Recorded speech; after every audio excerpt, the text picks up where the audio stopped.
I went in 1969 and got out in 1970. I was with the United States Marine Corps. We were pulled out early, and that's why I was just such a short amount of time there. And tell me about your experience in the war. I was assigned to the 3rd Marine Battalion outside of Da Nang. We had a POW camp, a maximum security brig. We had war dogs and an interpretation center. And then a perimeter. I was originally assigned to the perimeter guard of the company area. And they decided I knew what I was doing and I was a little more squared away than a lot of the other guys, so they put me on the main gate of the battalion headquarters. And then they moved me into a position as a bodyguard for CIA and CID operatives who had come into the country to investigate murders, black marketing rings, thefts, and so on. And as those people made their arrest, they would have to wait for a plane flight back to the States where all the trials would take place. And I would be assigned to these people to protect them until they were able to leave the country. And that became a little harrowing because I was more concerned about other Americans shooting me than I was Vietnamese. I had one incident where we moved our POW camp out of our unit down to Saigon, and since our camp was empty, I decided to use some of the cells in there to sleep in with my protectees. And one night we were walking back to the POW cells, and I was suddenly hit in the back, felt like a brick. It spun me around, I fell to the ground. I heard a shot after that. The fellow I was protecting dropped to the ground next to me. He had a round and went completely through his shoulder. And I was still conscious, and he was moving. I told him not to move, and he quit moving, and I don't know if he passed out or what, but somebody walked up to us and was standing at my feet, and he raised his rifle as he was going to shoot the other fellow again, and I kicked him as hard as I could. It ended up crushing his pelvis, and he died. I spent time on a hospital ship. Fortunately, it was light load. If it hadn't been,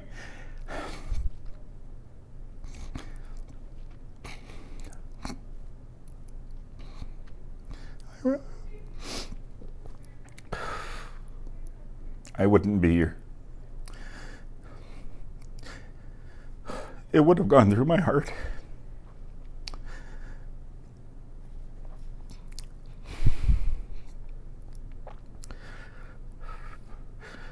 Since then, I don't go places where I have people behind me. I try to sit next to a wall.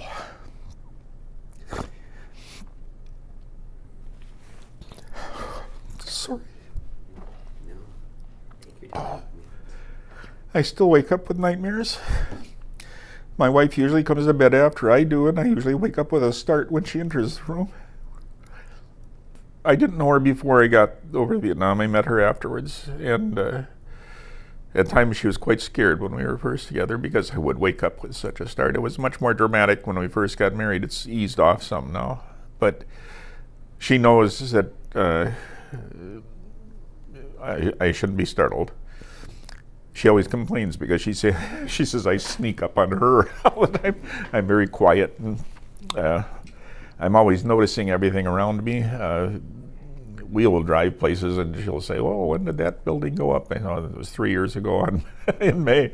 I notice things quite a bit more than most people do. I think more observant, and you have to be when you're in that kind of a position. I even became a police officer after I came back to the States, and they tried to recruit me into the Los Angeles Police Department with the recent rioting and things they had. I didn't want to be in another war zone. So I was in a small town police department and worked there for a couple of years. And I counted it up one time, I've had 65 different jobs. Some of them I've been at for several years, all of them quite different in nature, but each one of them I made more money than the one before. So I've been successful. I've raised some good children. But war is something I don't think you'd ever want to totally give up the memories. But you wouldn't take $1 million to go through again. I didn't have it as bad as a lot of guys did. I think my dad even had it worse. He was in World War II in the Pacific 9 major engagements on a small carrier. I think being isolated on a ship in the middle of the ocean under battle would be a lot worse than being on land, where you can jump into a foxhole. My last day in country, I was in the shower, put shaving cream on my face, and all of a sudden I heard the rattle of rockets coming in. I hit the screen door to leave, and it literally flew off the hinges. And I jumped into a foxhole or a trench, and guys that had moved into this POW camp that I had been in came running out. One guy was naked with just a helmet on. One guy had his skivvies on and nothing else, and they didn't know where the trenches were. I yelled over here. We piled 15 guys into a trench that was 10 feet long and about 2 feet wide and 4 feet deep. And fortunately, the rockets hit the artillery base just to our south, just across this road from us, and didn't hit us. But when I got out of there, I went back to finish shaving, and my hand was shaking so bad I started to shave and realized I didn't have a blade in the razor. So I just wiped my face off, and I literally went out of the motor pool and stole a Jeep and drove out to the airport where I was supposed to have spent the night before. And as though this interview isn't going to show it, I got through it with humor. I tried to make a joke out of everything. I had a lot of guys got really angry at me. One fellow in particular, throughout the whole time I was there, was always angry, always making jokes. Can't be doing that. When we were on the plane flight back, he was sitting across the aisle from me, and I said, "I told you we'd make it."